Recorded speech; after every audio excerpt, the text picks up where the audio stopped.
इस वीडियो के अंदर गाइस हम लोग बात करने वाले हैं 194 TDS on the cash withdrawal के बारे में। तो देखिए, जब भी आप बैंक से यहाँ पे एक लिमिट के बियॉन्ड कैश विड्रॉल करते हैं तो बैंक बेसिकली आपका एक टीडीएस काट लेता है। तो इस वीडियो के अंदर हम लोग बात करेंगे, अगर आपको उसका टीडीएस का रिफंड क्लेम करना है तो कैसे आपको अपनी आईटीआर के अंदर शो करना पड़ेगा, प्लस क्या रूल्स और एप्लीकेबल होते हैं जब भी बैंक आपका टीडीएस वगैरह काटता है।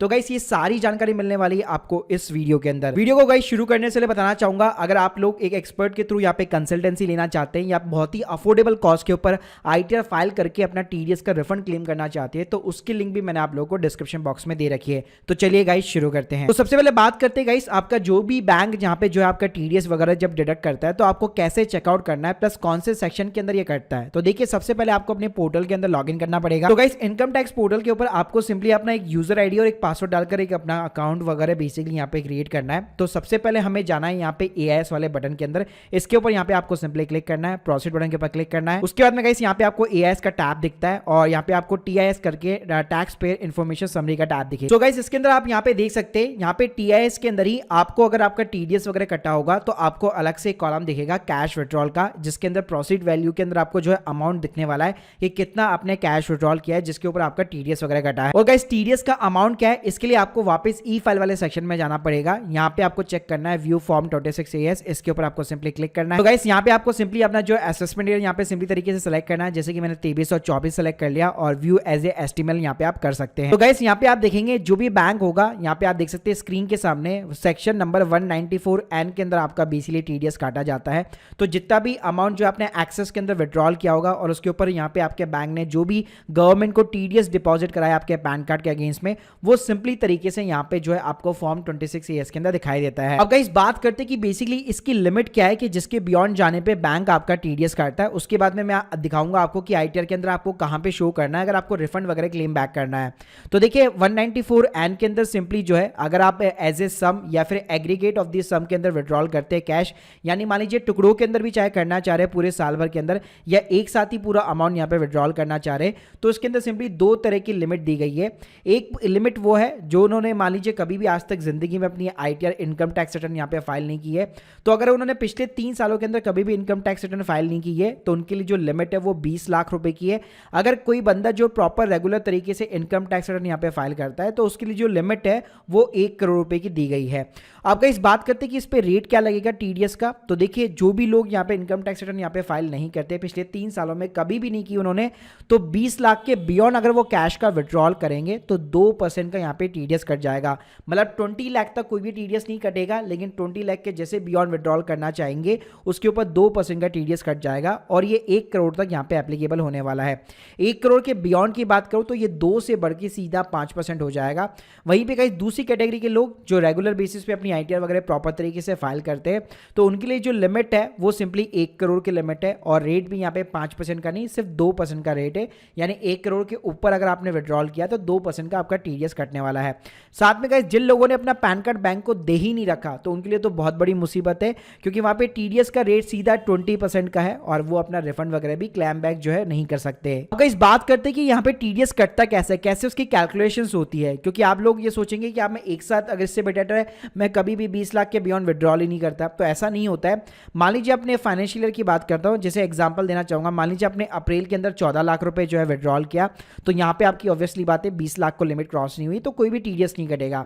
लेकिन मान लीजिए आपने जुलाई के अंदर जो है बेसिकली 26 लाख रुपए विड्रॉल किए, तो अब क्या हो गया, आपका जो 20 लाख का लिमिट था तो ये ऐसे काउंट नहीं होगा कि यहाँ पे इन्होंने जो है 26 लाख विड्रॉल किया, 14 और 26 दोनों को ऐड किया जाएगा बेसिकली। तो अब आपकी लिमिट हो चुकी है यहाँ पे 40 लाख रुपए की और 20 लाख की लिमिट को ये क्रॉस कर चुका है। तो टीडीएस कैसे कटेगा, 40 माइनस 20 यानी कि 20 लाख रुपए आपने एक्सेस के अंदर विड्रॉल की है, जो 20 लाख की लिमिट थी उसके बियॉन्ड, तो उसके ऊपर सिंपली 2% कटेगा यानी कि 40,000 रुपए कटेगा और ये अमाउंट जो है बैंक आपका जो है गवर्नमेंट को जमा कर देता है। बाकी का जो कैश विड्रॉल होगा वही आपको केवल मिलने वाला है। इसके अलावा मान लीजिए आपने अगस्त के अंदर 35 लाख रुपए और विड्रॉल किए, तो टोटल आपकी लिमिट हो गई 75 लाख रुपए, जबकि लिमिट आपकी सिर्फ है 20 लाख रुपए। तो अगेन यहाँ पे जो डिफरेंस ऑफ द अमाउंट होगा यानी कि 35 लाख रुपए, उसके ऊपर 2% का टीडीएस कटेगा। मान लीजिए आपने और विड्रॉल किया 35 लाख रुपए सितंबर के अंदर, तो अब आपके जो आप टोटल लगाएंगे पूरे एग्रीगेट करेंगे सारे के सारे सम का, तो वो 1 करोड़ 10 लाख रुपए हो जाएगा।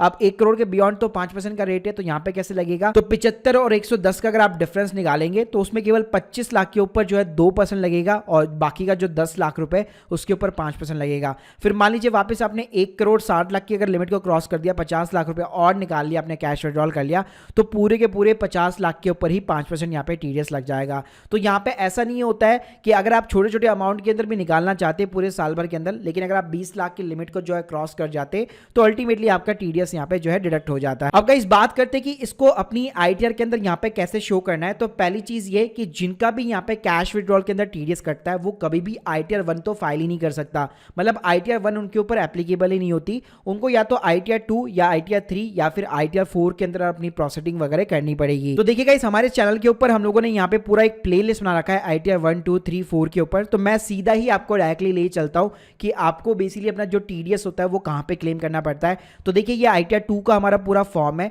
तो जैसे हम लोगों ने 26 एएस के अंदर देखा था, तो जब भी आप आईटीआर 2 फाइल कर रहे हो, चाहे आईटीआर 3 कर रहे हो या फिर आईटीआर 4 कर रहे हो, यहाँ पे आपको टैक्स पेड का सिंपली तरीके से कॉलम दिखाई देता है।